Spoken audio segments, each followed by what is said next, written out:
Cowboys and Steelers, and oh, we had weather in western Pennsylvania. We got lightning, we got heavy rain, we got fans taking in the action, even though they're advised not to. You know, there's my people would. That one guy. Those are people. And you got finally getting it going. 85-minute delay, and then we get started, and then Dak Prescott gets crunched. You felt like this was going to happen more often than not in this football game. T.J. Watt matched up against Terrence Steele. Great rush and a red zone turnover. This defense for Pittsburgh started to feel itself in that second quarter. It was Watt's 100th career sack. Only Reggie White got there faster. Now, Cowboys up 6-3 in the second. What is that? Inexplicable. There's definitely a miscommunication by Dak of what's expected. He's throwing it like CeeDee's going to stop. CeeDee kind of drifts, but there's two defenders there. You cannot throw that football. Fourth quarter now. Cowboys down 10-6 as they're working it out on their sideline. And it's Dak scrambling, and this time looking good and finding Rico Dowdle, who had a busy night last night. Couple moments, this Steelers defense had blown coverages. Dak leaves the pocket. Both guys in their secondary lose Dowdle. Great credit to Dak Prescott to find him. 13-10 Dallas, fourth quarter. Cowboys back on offense, same score. Dan, what is this? Well, he's taking his shot downfield to Tolbert, and it's great coverage by Joey Porter Jr. Stays over the top. Dak throws the post. Fantastic ability to track the football, and it's a turnover this team for Dallas. Third of this football game. And so off the turnover, 6 minutes left. Steelers 3rd and 1. Who? Justin Fields. Who? George Pickens. Never heard of him. Never heard of him. At least the Steelers offense hasn't either. 3rd and 1 finds the shallow cross. I love it. It was needed more in this game. They tack on unnecessary roughness, so they're in business, and then it's Fields, the flip. It's Freiermuth, and just like that, the Steelers have a late lead, 17-13. Question, can Dak bring them back? Answer, let's take a look.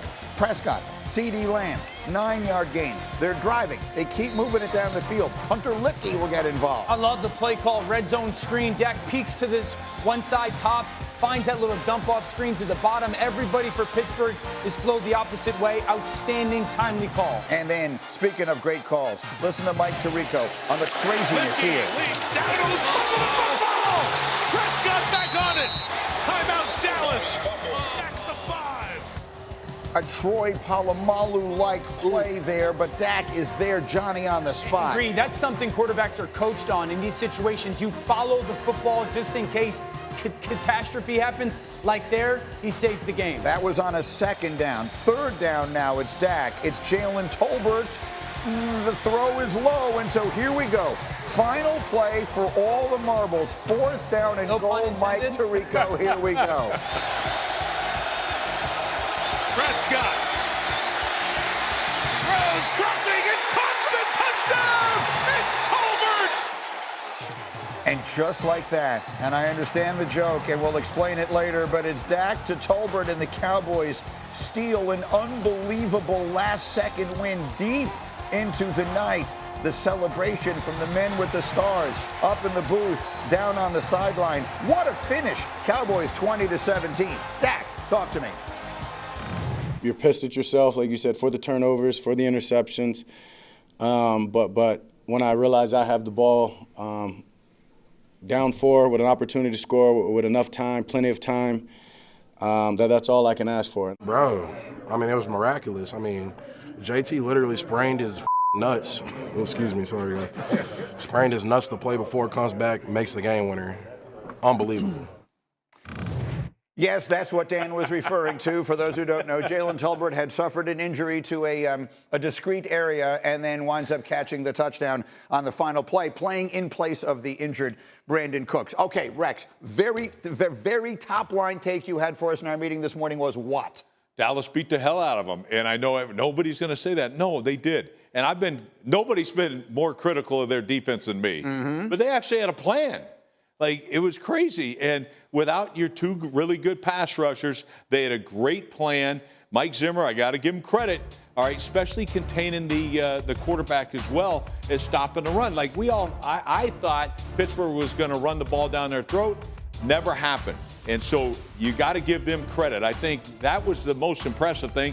And then offensively as well, that this team, man, I mean, they had 2-to-1 yardage advantage. Mm-hmm. They put up 100 extra yards over anybody that Pittsburgh's played this year. So to me, I thought they beat the hell out of them. Now, it doesn't help when you turn the ball over 3 times. So, and that's why this was a game. They giveth and they taketh away. They kept them in the game and they found a way to win it at the end. D. Wood, number one take. This is the type of game the Dallas Cowboys usually don't win. Yeah. They don't usually win these type of games. As bad as Dak Prescott didn't play well. Obviously, the turnovers, particularly in the red zone. They coming off performances where they couldn't stop a nosebleed running the ball, and you're able to go on the road, shut down the run game of the Pittsburgh Steelers. You're able to try to run the ball some. It wasn't very efficient, but at least you attempted to run the football. And to me, I think that's the biggest thing. No Michael Parsons, no DeMarcus Lawrence, and you still were able to go on the road and get a football, get a win. To me, that's what I come out of that game with. And how impressed were you? Not impressed at all. This is bad offense for Dallas, bailed out by bad offense for Pittsburgh. 3 turnovers, 2 of them took points off the board.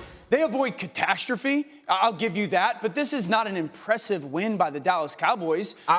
This is an offense that, like I said, 2 turnovers that are inexplainable in taking points off the board.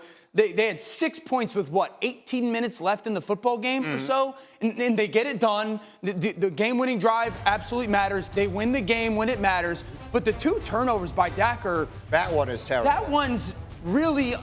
It's tough for me to understand that one because there's a miscommunication between him and CeeDee Lamb. Is he expecting a stop route?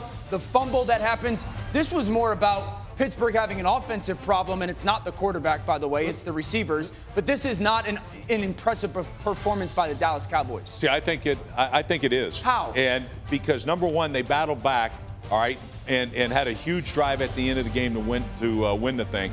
But to just ignore the fact that their defense played their asses off. Yes, they were good against the run, and they covered Pittsburgh up. And they've been awful, Dan. I mean, their defense has been so bad that to rise up and play against, albeit not an offensive juggernaut, a team that we thought could get something done against them in the running game. Don't forget, Pittsburgh's offensive line is down 2 starters as well. Broderick Jones at right tackle is not playing well. So this is not an offensive unit right now, specifically on the line of scrimmage, that's been dominant. Right. But I'm going to say it's the mentality of the Dallas Cowboys. I agree with D. Wood. That's not normally what we see. Usually they get out-physicaled in these games, especially by a team that's committed to it. Yeah. All right? And so that's what impressed me the most. And the fact you also get this game winner right here, how big a guts does that take right there? And to me, I mean, this is a win. It's hard as hell to win on the road. It's really hard to win in Pittsburgh. All right, and so to me, I take away, if I'm a Dallas fan, I'm extremely happy about this. I'm going to give you this. If you're the Cowboys, you love the fact that you win the game on the road, and really because of a player like a Jake Ferguson on 3rd down or Jalen Tolbert. So that matters. What do you feel different about this Cowboys team, though? Are they beating Washington? Are they beating Philly? Are they beating Minnesota? Here's what I would say. We're a quarter way through the season. We're nowhere near to the point where we can formulate, this team has got the division wrapped up. My whole point is, it's always been in the DNA of the Cowboys to lose a game like that. Yeah. Right. It's always been in their DNA. Like, they've always, throughout their history, lost games like that. And to go out there and commit multiple turnovers and to find a way to stop the run, do those and play physical brand of football, I'm just impressed with the fact that they found a way to win the game. I'm not making any declarations that the Cowboys are back. But to win a football game like that on the road in Pittsburgh, I got to give them credit. In my opinion, if I could you can both be right, which is to say there are any number of ways in which you watch that game and you're not incredibly impressed. But they went into a series, after they lost that game against Baltimore, they're looking at back-to-back road games at the Giants on a Thursday night and then at Pittsburgh. They needed both of these games, and they got them. When you look at the schedule they have, can we put up A19 just very quickly? If the Cowboys don't win both of these games, they're probably getting buried, because look what they have coming up here. So these were critical wins, Dan. So to your point, they've got stuff to work on. No doubt, Greedy. But they kept their season alive. I completely agree with that, and that's a fair point. But looking at this schedule, they've won these past 2 games against the Giants, who are okay, and Pittsburgh, who I think is a good football team. They're not beating the Lions, the Niners, the Falcons, the Eagles, Texans, or the Commanders scoring 20. Yeah. That's what they've done their past 2 games. Let me the underdogs and all those. Let me ask Rex this. Rex, isn't this the perfect type of game for a coach? because you find a way to win, but you don't. It's not pretty. Like your quarterback turns the ball over multiple times. It wasn't always pretty, but you're able to come away with the victory. To me, those are the perfect type of game for coaches because now you can go back to the film room like, guys, we won the game, but look how bad we played. Like if we just tighten up on some of these things, look how much better we can be as a football team. That play is huge. Well, that's what I'm saying. Yeah, that one right there. Now, that tells you all you need to know about Dak Prescott. Oh, yeah. I mean, Dak Prescott's we've seen the ultimate competitor. Even real tough quarterbacks not do that, even in a Super Bowl. Like, I'm telling you, that kid right there, I love Dak Prescott. And that's what, this guy always gives you a chance. Well, guys, here's my point, Rex. If that ball bounces 1 foot differently, Pittsburgh recovers it. The Cowboys are 2-3, and we're sitting here going, oh my gosh, you were terrible on offense. 4 turnovers, right. 3 of them down in the red zone. So, yes, I understand that the win is a good win at the end of the day. This football team is not an above average football team. They're flawed. They're flawed just like a lot of teams right now. The Philadelphia Eagles are flawed. You know what I mean? Like the 49ers are flawed. There are so many flawed teams right now across the National Football League. Again, if I'm the Dallas Cowboys, I take the win, but I know I got a lot of corrections to make. I got to tell you, like, I was more impressed with their offense. All right, number one, you get 446 yards against the Pittsburgh Steelers in Pittsburgh. Nobody does that, all right? So that's impressive. They had a protection plan for Dak Prescott, all right? And I know J.J. Watt still damn near ruined the game. T.J. Watt, excuse me. 100 sack, yep. All right? But they had a protection plan, all right? They also showed me that they need to be more balanced on offense, and they knew it. They ran the football. And that's how you beat good teams coming up. That's how you're going to compete with Detroit. That's how you're going to compete with the Niners, stuff like that. So to me, I was super encouraged by this. I think the coaching, they looked at themselves and said, hey, we're going to have to be more physical. We're going to have to be committed to running the football more than we have. And they were. And their protection plan, I love their protection plan because every time you went, T.J. Watt's getting chipped, all that, even on the touchdown. It starts with protection first. Sure. And that's how Aiden Hutchinson, like, come on. Like, you know you're going to get chipped and things like that. Yeah. They had more receivers. You mentioned Ferguson. I said that Sunday he was going to be the guy. All right, now you find Tolbert. If you can get those guys consistently to be part of this offense, man, I'm just telling you.